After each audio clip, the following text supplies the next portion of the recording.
This is Akashvani, the news read by Valsa Williams.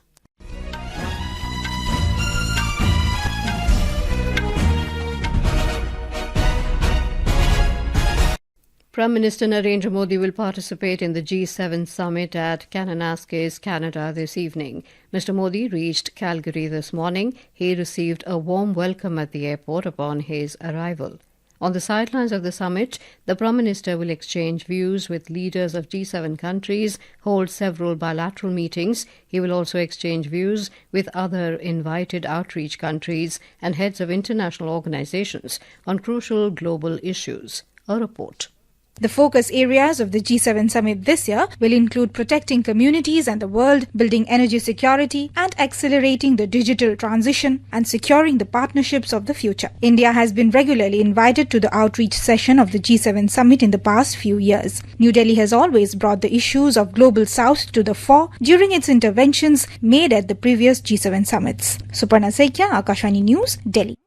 Amid rising tensions in the Middle East, G7 leaders issued a unified statement addressing the situation between Israel and Iran. The G7 leaders have reiterated their commitment to peace and stability in the Middle East, affirming Israel's right to defend itself and underlining their continued support for the country's security, emphasizing the importance of protecting civilians amid ongoing regional tensions. The grouping also identified Iran as the principal source of instability and terror in the region. The leaders reiterated their long-standing position that Iran must never be allowed to acquire a nuclear weapon.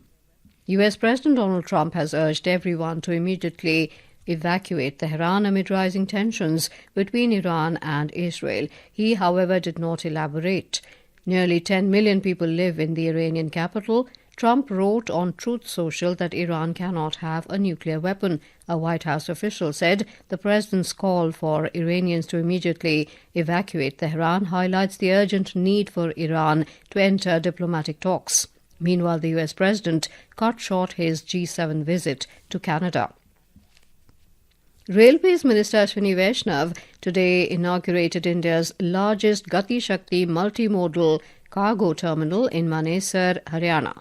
During the occasion, Mr. Vaishnaw highlighted that the cargo terminal, sprawling across 45 acres, has the capacity to carry 450,000 vehicles. He noted that 108 multimodal cargo terminals are now ready and will soon be in service, realizing the government's vision of a multimodal network. He said the government was able to achieve this in a short period of time because of the reforms brought in 2021 to simplify the process. एक बड़ा change आया है Gatishakti cargo terminal 2021 में करीब दिसंबर के महीने में reforms किए गए और पूरे प्रोसेस को इतना सिंप्लीफाई किया कि आज इतने शॉर्ट टाइम फ्रेम में 108 मल्टी मॉडल कार्गो टर्मिनल बन के रेडी हो चुके हैं और आज जिस टर्मिनल में हम लोग हैं वो वन ऑफ द लार्जेस्ट है 45 एकड़ जमीन में बना है और करीब 4.5 लाख कार को यहाँ से कैरी करने की कैपेसिटी है.